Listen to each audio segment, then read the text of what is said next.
तो hello student, आप लोगों का फिर से स्वागत है DFCCIL की रीजनिंग के क्लॉक में चौथे क्लास का स्वागत है। तो आप लोगों का हम स्वागत करते हैं फिर से इस चैनल में। मैं आप लोगों को बताना चाहूँगा क्लॉक में मैंने क्या क्या पढ़ लिया है।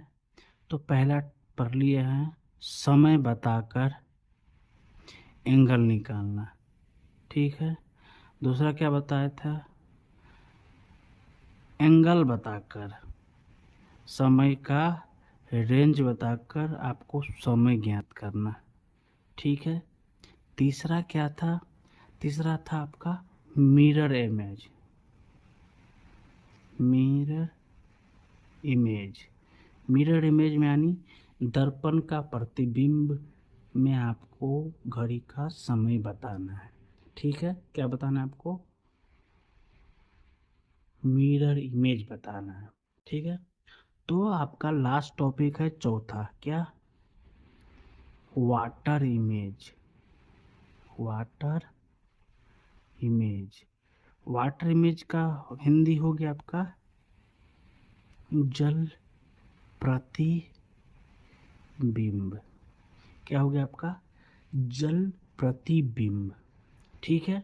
इस चीज को हम समझते हैं कि जल प्रतिबिंब होता क्या है।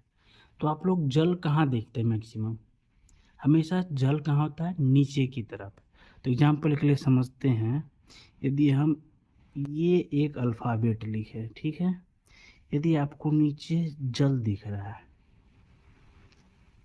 ये आपका जल प्रतिबिंब होगा। दर्पण प्रतिबिंब कैसा होता है, खड़ा होता है, ये आपका लेटा हुआ रहता है। तो यदि आप इसके दर्पण में देखें तो क्या दिखेगा आपको, तो आपका जस्ट इसका अपोजिट ऐसा आपको देखने को मिलता है कि नहीं मिलता है।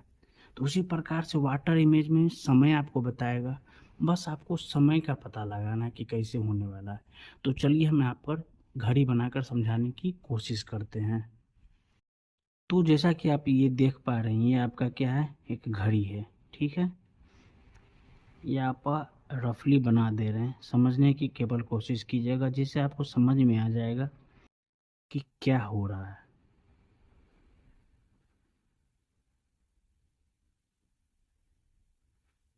ठीक है। कोई दिक्कत इसमें। तो एक चीज का ध्यान दीजिए आपको कि हमको क्या निकालना है, वाटर इमेज। तो वाटर इमेज क्या होता है, नीचे की तरफ होता है। नीचे की तरफ होता है कि आपको नीचे में ये प्रतिबिंब कैसा दिखेगा। कोई भी एग्जाम्पल ले लेते हैं कि समय कितना हुआ है, ठीक है। समय कितना हुआ है, तो मान लेते हैं कितना हुआ है, हम लेते हैं 7:20। कितना ले लेते हैं, 7:20। कोई दिक्कत, देख पा रहे हैं ये आपका कितना हो गया, 7:20 हो रहा है। तो इसका क्या निकालना है, वाटर इमेज, ठीक है। तो देखिए कैसे निकलने वाला है, आप समझाने की कोशिश करते हैं। तो देख पा रहे हैं ये आपका घड़ी के सेम ऐसा हो गया।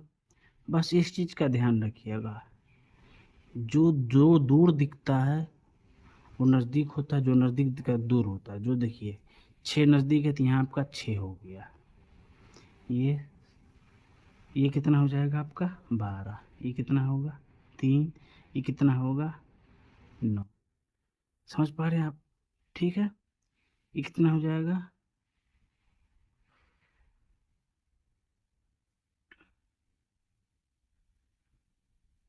ऐसा आपको दिख रहा है कि नहीं, दिख नहीं रहा है कि नहीं दिख रहा है, सो सच सच बताइएगा आप लोग, ठीक है। ये आपका हो जाएगा 11, 10, 9, 8, 7, 6, 5, 4, 3, 2, 1, ठीक है। आप ध्यान से देखिएगा,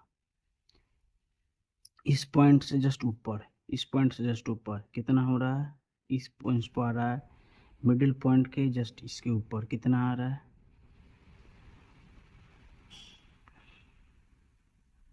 उस हिसाब से कितना आ रहा है, देख पा रहे हैं। तो आप इसका एंगल बताइए कितना हो रहा है।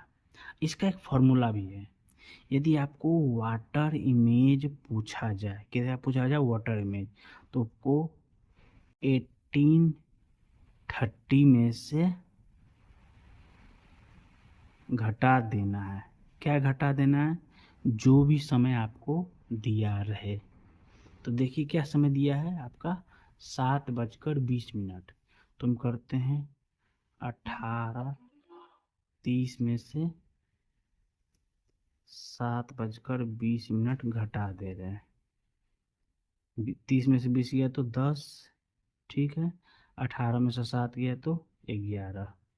आप ध्यान से देखिए, आपका 11 हो रहा है, ठीक है। 11 हो रहा है, ये कितना हो रहा है, 20 हो रहा है, मतलब इसका अपोजिट। इसका अपोजिट कितना हो जाएगा, ये आपका एक्स के अपोजिट में ये 11 हो जाएगा। इसके अपोजिट में कितना हो जाएगा, ये। इसका अपोजिट हो रहा है कि नहीं हो रहा है? ध्यान से देखिए, जितना डिग्री की कोण बन रहा है, मिडिल पॉइंट से जस्ट एक नीचे है, तो ये आपका वाटर इमेज में एक ऊपर चला जाएगा। ये मिडिल पॉइंट से जस्ट 2 ऊपर है, तो इसका 2 ऊपर चला गया, मतलब इसका जस्ट अपोजिट बन गया। तो ये आपका जस्ट अपोजिट दिखा रहा है। तो ये कितना हो रहा है आपका, 11:10। तो इस प्रकार से आप जो है वाटर इमेज बना सकते हैं, ठीक है। तो आज का वाटर इमेज यही ख़त्म होता है। कुछ प्रश्न दे देते हैं। 7:56। दूसरा प्रश्न है 11:30। तीसरा प्रश्न है 9:18। और चौथा प्रश्न है 12:35।